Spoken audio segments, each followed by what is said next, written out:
It's another beautiful day for baseball in Los Angeles. And baseball podcast. Josh Schaefer and Blake Harris Cover everything Dodgers right here on Inside the Ravine.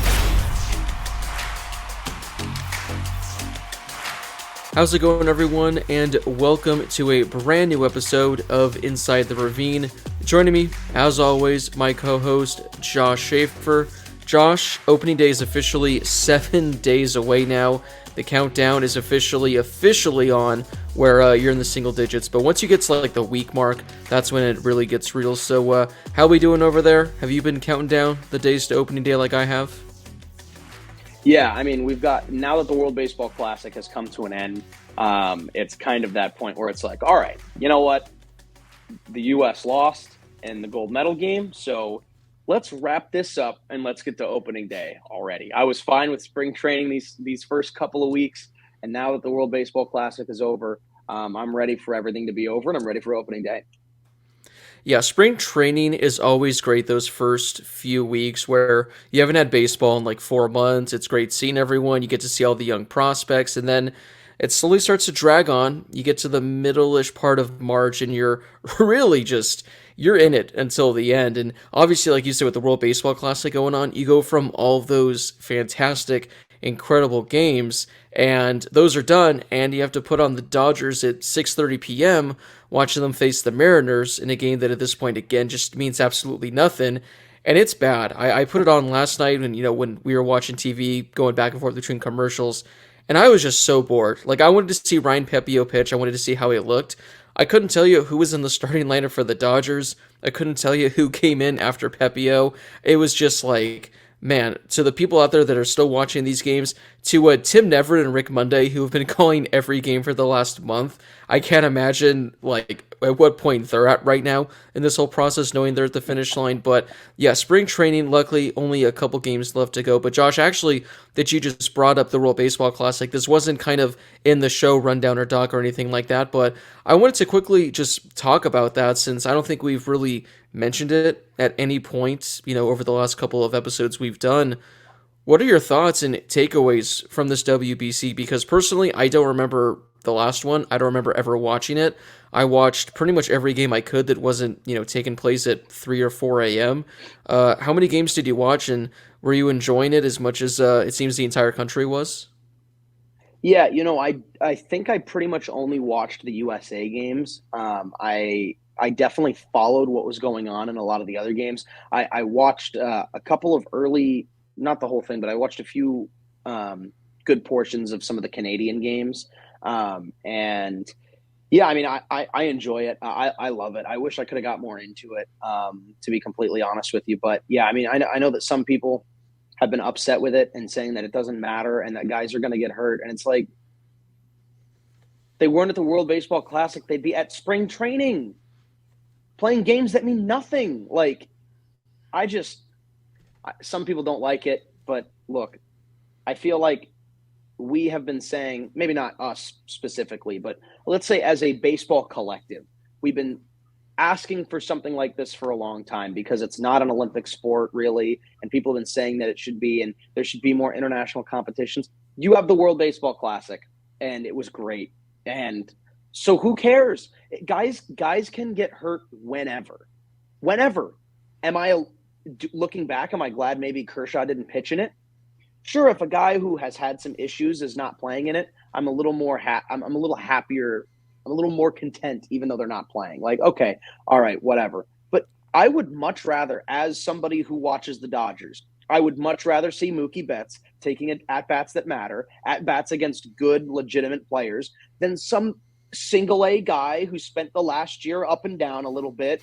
And right in spring training, like, no offense to these guys, but it's like, I would much rather see Mookie Betts take at-bats and big swings that matter. And like, if you're afraid he's going to get hurt, he could get hurt in spring training. He could get hurt walking down the street. Like, it doesn't matter. So I just enjoyed the games. I know a lot of other people who enjoyed the games. And, I had a great time. And I didn't even realize until the other day that it's like 6 years between World Baseball Classics. Yeah. And that is incredibly disappointing.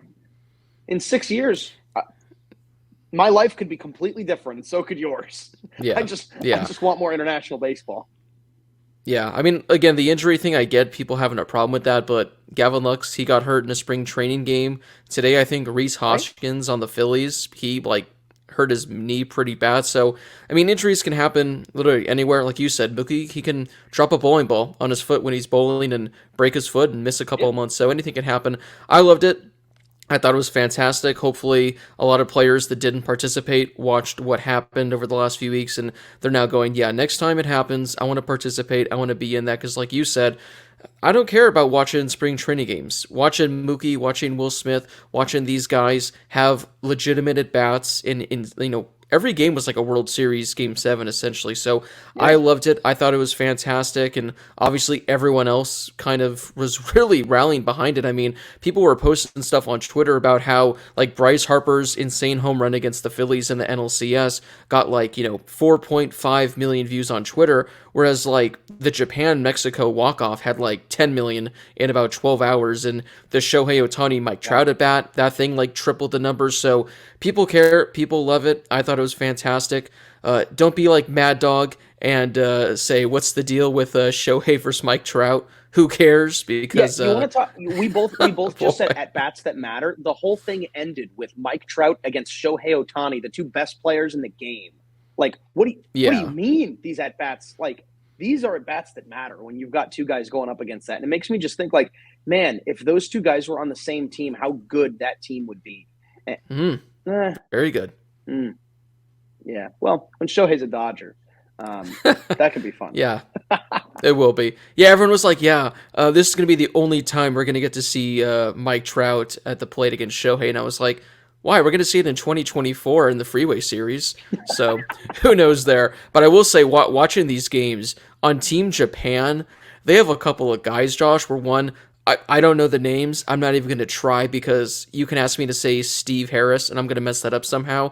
But they have a couple of these guys. One guy I think hit like 56 home runs last season, had a few clutch at bats. Whenever he comes over, he's going to be an absolute stud. But Josh, I don't know if you saw, I think it was the Japan-Mexico game, their starting pitcher, who is 21 years old, throws like 102, had a 19 strikeout perfect game this past season.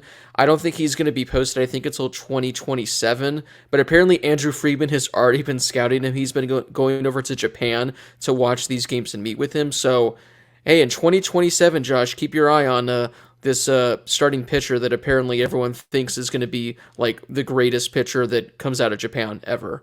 We just got to wait a few years, I've though. decided that Yeah, I've decided that my favorite part about the World Baseball Classic is whenever someone who's not on an MLB contract does something, then that fan base photoshops a photo of him in a headshot wearing their hat and jersey, and they're like, "Wouldn't this Yes. be cool?" And it just happens every single time. I think it's so funny. Yes. So Yeah, yeah, let's see more of those guys in Dodger blue. Yeah, I think I saw one of Shohei in like a Marlins uniform because it was like Shohei had the best game of his career, like in Miami. And yeah, I'm like, no, please. I don't think the Marlins are going to want to afford whatever his 1 year contract would be, let alone his 500 plus million. So the World Baseball Classic was awesome, but it means baseball is officially coming up. So before we get into today's episode, again, make sure you guys follow us on social media. We're on Twitter, Instagram, TikTok, YouTube. Just search Inside the Ravine. And you guys can listen to our podcast wherever you guys listen to your podcast. We are on the Odyssey app. We are on Spotify, Apple Podcasts. And again, you can also watch and listen on YouTube as well. You guys can find us all across the map. But Josh, today's episode, and perfect timing. Wish we would have done this yesterday or the day before, because today the whole episode was going to be us talking about our opening day roster predictions. We were going to be giving our full 26-man roster predictions.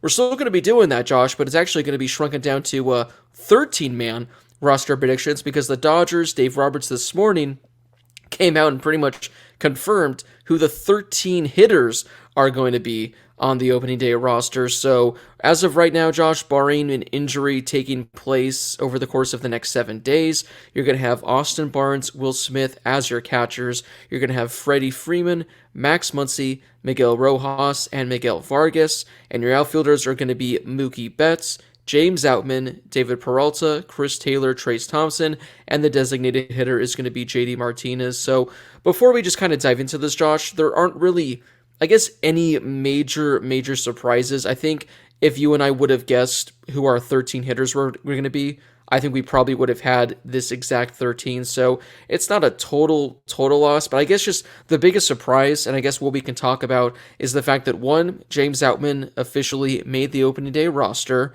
and two, Michael Busch either has something up with Andrew Friedman because the disrespect continues. He will start the season in the minor leagues, but I think we both expected that to happen. But I guess the third as well is that Jason Hayward is officially going to be on the opening day roster. Yeah, and you're right. I think that if we had done this show yesterday, I think this probably would have been, the 13 hitters we would expect to see. I think early in spring training, I remember mentioning this on the show, that I thought that Michael Busch was probably going to have a much better chance now that Gavin Lux had unfortunately, suffered that bad injury like 3 games into spring training, which is really disappointing. Michael Busch doesn't get that crack. And after a couple weeks of spring training, I think that we both kind of would have probably had him missing out. Again, he struggled early on, but then over his last 3 games or something like that, he was on a tear before, he was, sent to the backfields. This is the 13 that I would expect. Jason Hayward had some good at bats, and I think did a lot of things that they liked.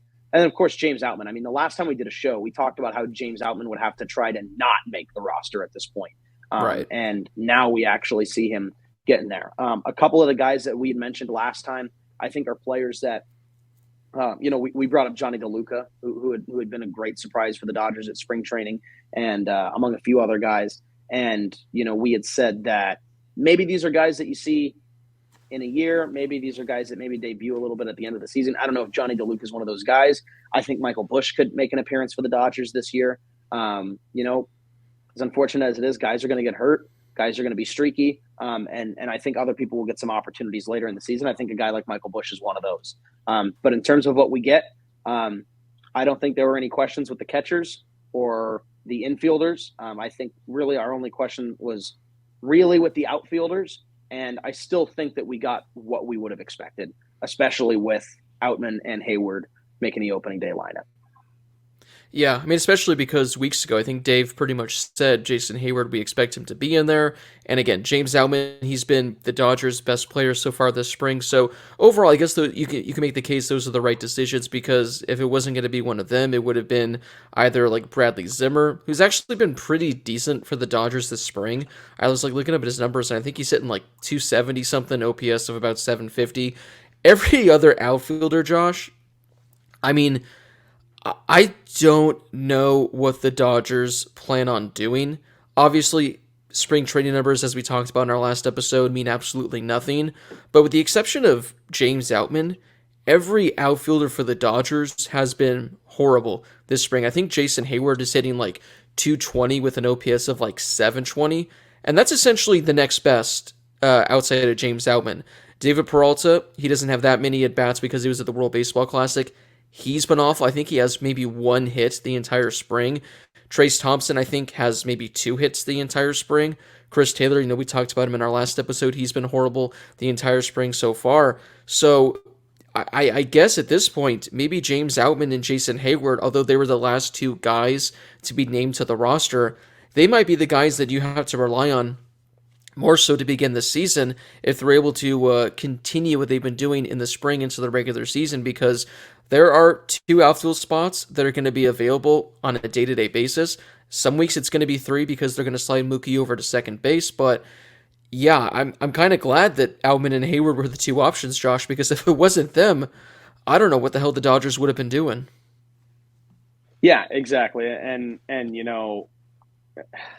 we had said, I think that a lot of these at-bats, especially at spring training, don't really matter. But again, you kind of get a little bit of an idea. And again, you have JD Martinez too, who didn't have a phenomenal spring, but is somebody that if they needed to can play in the outfield. I don't think they want necessarily to put him in the outfield, especially with, his age and the way that these last couple of years have gone for him. I think that he's way more comfortable as a designated hitter, which is fine.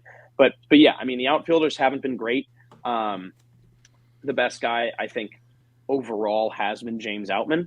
But again, we talk about these guys for the Dodgers, players like obviously Mookie, but David Peralta and Chris Taylor specifically. These are guys that are only a year removed from having one of their best career years ever. And then, obviously Jason Hayward can make an impact. Outman has been good, and Trace Thompson was great last year for the Dodgers. So it's a small sample size so far. Baseball can be a very streaky game. And obviously, once opening day comes around, everything from spring training is kind of washed. So, I'm hoping to see some of these guys do a little bit better. And, we've seen Mookie go through slumps too. And I feel like even though the outfielders haven't been great, nobody's really talking about Mookie because you just expect him to come in and be Mookie Betts. So we'll see what we get. But yeah, I think the only place we could have had any questions was really in the outfield. And I think it's still kind of chalk. Yeah. So again, it went according to plan for the most part. Those are the 13 we expected. Things are now going to get interesting, Josh, because we have to come up with our 13 pitchers, where that's only about maybe 5 or 6 that are actual certainties. So we're going to take a quick break. When we come back, we're going to be predicting the 13 pitchers that crack the opening day roster. All right, Josh, we are back. And again, this is going to be a fun one because the 13 hitters, that was a breeze. We already have that decided, but I think, like you said, it would have been chalk. We would have gotten those right anyway. Pitchers, on the other hand, this is where things are going to get really interesting. I'm very interested to see where the Dodgers go. So, as of right now, I pretty much jotted down here who I think are the absolute locks. I'm going to read some of them off. You can tell me if you agree, disagree with the guys I have. So, as of right now, I have 9 locks, meaning there are 4 available spots in the entire pitching staff. So as of right now, the guys I have as locks are Clayton Kershaw, Julio Urias, Dustin May, Noah Syndergaard, Evan Phillips, Yency Almonte, Alex Vesia, Brusdar Graterol, and Caleb Ferguson. So those are the 9 that I'm pretty sure are going to be good to go. I don't know, Josh, are there any names that I didn't mention that you think are locks to make the team as of right now? Those are the 9 that I would consider locks. I think that there is one more guy who, for me, is a lock. And this is more than just a prediction, but it's somebody that I genuinely think is a lock. And I think it's because he's going to be one of the Dodgers starting pitchers at the beginning of the season. Yeah. And that's Ryan Pepiot. I don't know if I would classify that as a lock. But, he's 25. We had him on the show. He feels comfortable in pretty much any situation the Dodgers are going to put him in. And he's looked good. So I think that Pepiot is probably going to be that 5th guy in the starting rotation to start the year. But for the sake of this conversation, yeah, I'll say that he's not a lock. Yeah, I mean, you could say, though, like, that spot is a lock. So, I mean, at this point, it sounds like it's between Ryan Pepiot and Michael Grove. I think even Dave Roberts today said, like, it's a very, very close battle, where personally, I mean, having watched the games, I would give the edge to Ryan Pepiot just because I think he offers more upside than Michael Grove does. Michael Grove is a great guy if you need someone to give you 4 innings and allow 3 runs or less. But Ryan Pepiot, he has improved so much this spring, and I do think he's probably got the upper hand slightly. So, yeah, we'll give that 5th rotation spot to Ryan Pepiot, so that does make it 10 spots. But that still leaves 3 spots in the bullpen, Josh, and this is where, again, I think things get really complicated for the Dodgers. Now, it sounds like Jimmy Nelson, who we probably would have thought would have gotten one of these spots, sounds like he's opening up the season on the injured list. Now, whether or not he has an actual injury or whether that's a, hey, you've really sucked so far, Jimmy. Do you mind doing the team a solid and starting the year on the IL while you try to get better? Because I don't know what injury he could possibly have because he's been pitching in games. So he's going to start the season on the injured list. And it looks like Daniel Hudson is also going to begin the season on the injured list. So those are 2 guys that we're going to be seeing in the bullpen, I'm sure, later on, especially Daniel Hudson maybe a month from now. So they're out of the equation.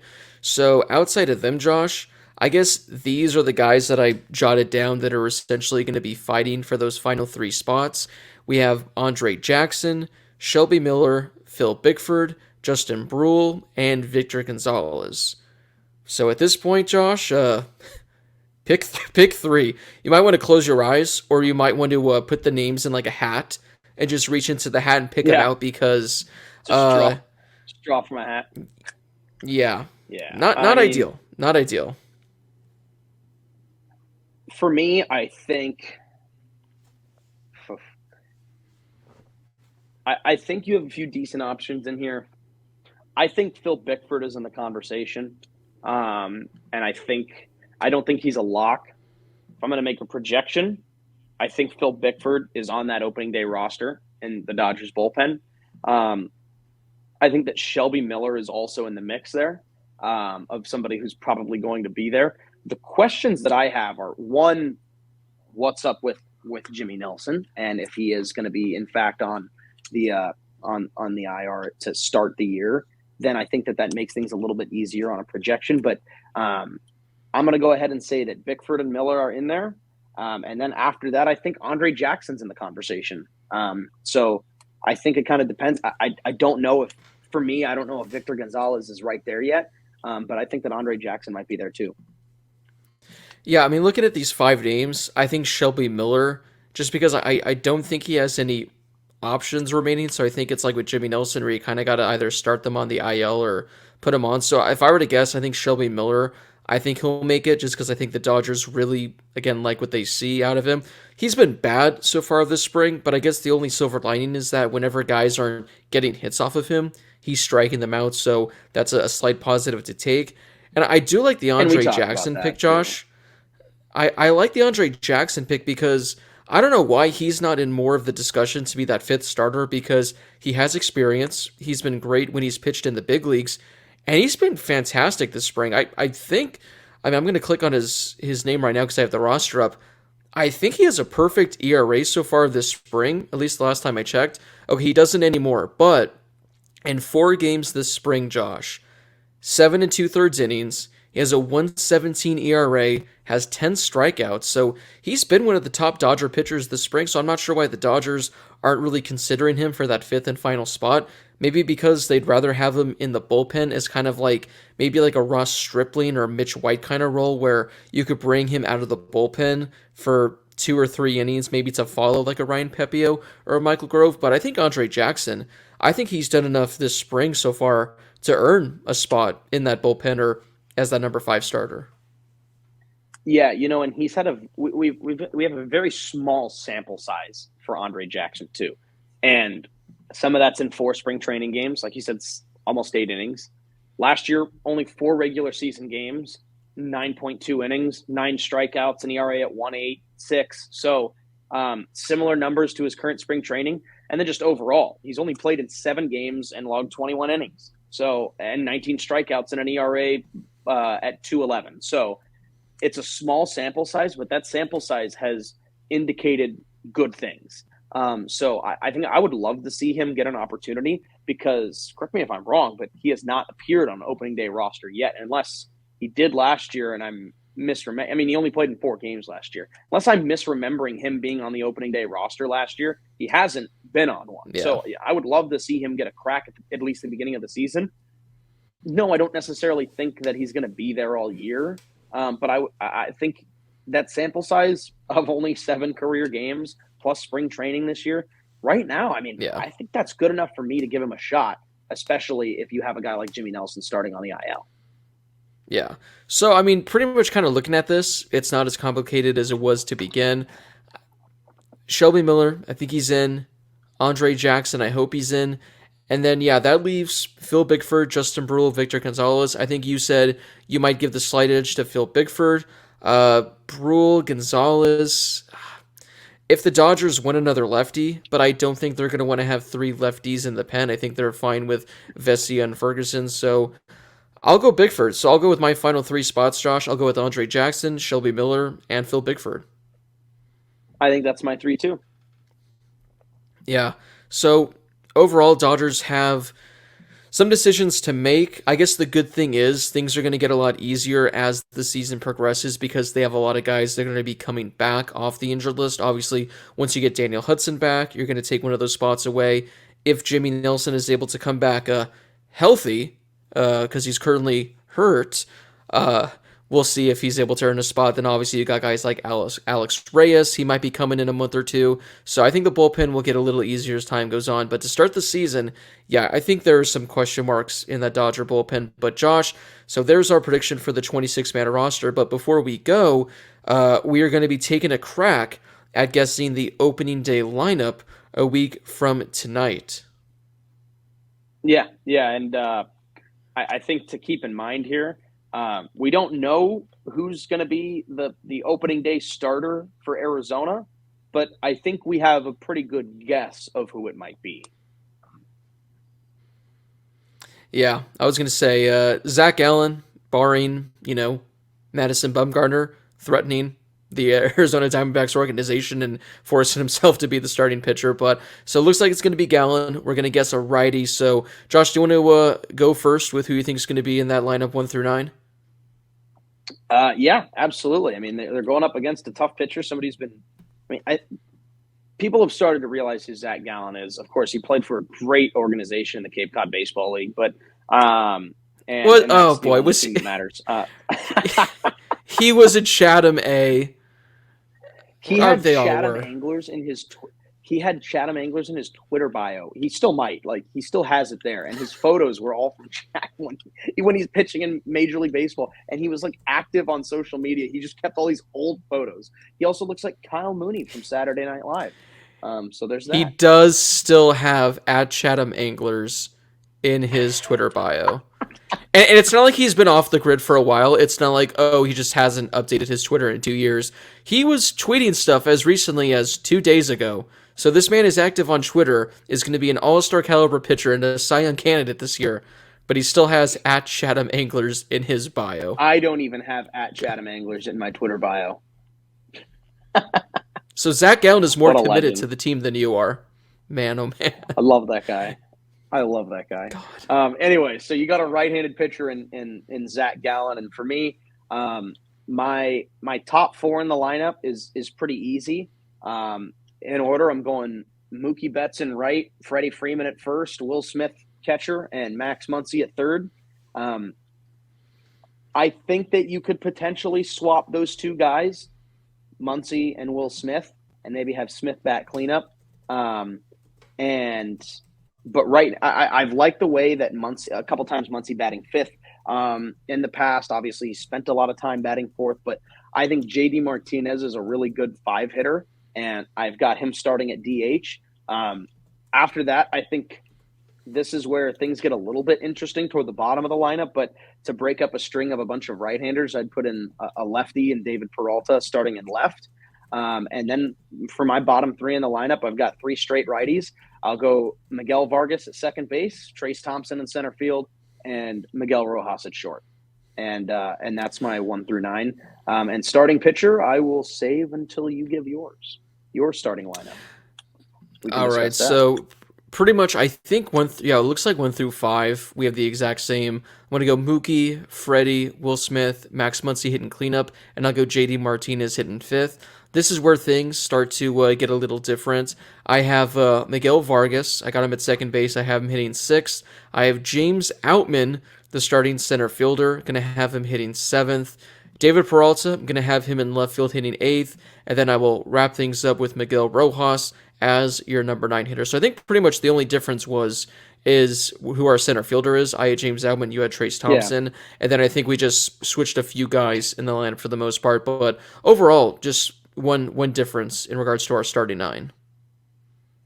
Yeah, and that's pretty much it for me. I just wanted to get another right-handed bat in there, I felt, but I didn't want a stretch of right-handed bats. But the Dodgers obviously do have a lot of righties that are probably going to be in the starting lineup anyway.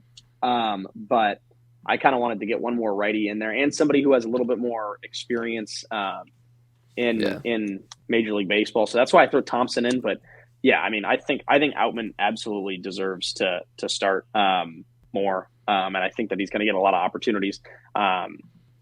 So that's what I'm looking forward to. I also just thought that Trace Thompson against right-handed pitchers last year, he hit over 300 against righty pitchers and was not very good against lefty pitchers at all. So against a righty, I'm gonna roll with Trace. But yeah, I mean, other than that, we've got 8 the same and just a different center fielder, which I think we're gonna see. You and I could make a lineup for every game, and I feel like the only position that's gonna change each game is probably going to be center field and left field between our starting lineups. Really, I think would be the only difference. Right. Yeah. So for the most part, we know how it's going to look. It just comes down to who's going to be in left field, who's going to be in center field. And then eventually, I'm sure, again, Dave's going to be putting in Chris Taylor at shortstop. Miguel, Vargas is going to be moving from second maybe to third. Maybe Mookie's at second base and there's 3 outfielders. But for the most part, I think what we see on opening day is what we're going to get, again, with the exception of left field and center field. But Josh, again, not official yet. Apparently, there's like a rule where I guess teams can't like officially announce their starting pitcher until I think Friday for some odd reason, even though I think there's been teams that have already come out and like tweeted who it's going to be. So we don't officially know who it is yet, but if you were a betting man and you had to put some money down on who's going to be starting next Thursday night, who you rolling with? 7 days until opening day. I'll go with number 7, Julio Urias. I think he's earned it. I think that he was so good last year. Clayton Kershaw's the guy. He's the face of the franchise. But I think I'm going to go with Julio. That's who I'd put money on. Yeah, I think Julio as well. I think he's the answer. The only, competition would be Clayton Kershaw, and that's just if the Dodgers go to him and say, how badly do you want this start? Or if they go to Julio and say, hey, we kind of want to give this to Kershaw. Are you going to be okay with that? Because it is more of like a sentimental kind of thing, but I think in years past it hasn't necessarily been that as much for Kershaw. I don't think he really cares anymore. I mean, he had that like insane streak of 9, I think, straight opening day starts, but after missing a few the last couple of years, I don't think it's that big of a deal. So yeah, if I were to guess, it's going to be Julio Urias, but if they want to go with Clayton Kershaw, maybe because they think it might be his last one, I'd have no problem giving it to Clayton Kershaw as well, because he's also pretty deserving considering he had a pretty good season last year. So it's not like you're giving, some old guy that's washed a chance. Like Kershaw could still get it done. It's just Julio's been kind of better the last couple of years. Yeah. I mean, that's the thing. I just think Julio's earned it. I mean, we talked about this how many times last year? Could have won the Cy Young. Maybe should have won the Cy Young. I mean, he's absolutely earned it, and that's nothing against Kershaw. It's just I think that's a testament to how good Julio has been the last 2 years. That he is now in the forget about deserving of getting the opening day starter role, but he's in the conversation against a guy like Clayton Kershaw, who is one of the greatest to ever play the game. So I just think he deserves it. And that's, if Kershaw gets it, great. He deserves it too, but I just think it's a testament to how good Julio's been and how vital he is to the team. Yeah. So 1 week from today, we're going to get Dodger baseball for good. Opening night, not opening day, which is the dumbest thing out there. I can't imagine they're actually going to be playing at 7 p.m. I don't like it. It's called opening day, Josh. Opening day. Yeah. Not opening night. Opening day. Opening day. What are you going to do, a flyover when it's dark? Like, how's that going to happen? Who knows? Yeah. I don't like it. It's going to be lame. Lame. I don't like it one bit. Yeah, very lame. All right, so that wraps it up for today's episode. Our 26-man roster predictions, even though we only really had to predict, I think, 3 spots in total out of the 26. But, hey, it was still fun. Josh, our episode next week before the season begins. 35-minute show, though. Turned it into 35 minutes. Josh, we could turn a show into just talking about guys that played for Chatham into an hour-long show, so I'm not even surprised that we were able to drag this into 35. Josh probably wants to do that, actually. He's probably already got a list ready to go of guys that are, have suited up at one point. He's going to be like, yeah, this guy in 2014 suited up for 1 game, had 1 at bat, and then he was gone for the summer. But, hey, he goes down to the Chatham A record books. So stay tuned for next week's episode before the regular season begins.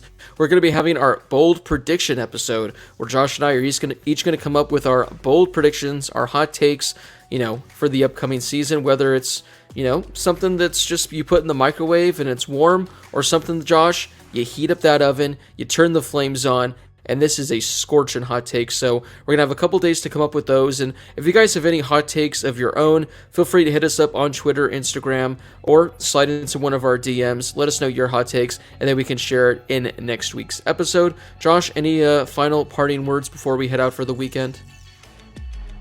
7 days. 7 days. Let's do it. Let's get through these last couple of days and just get us to opening night.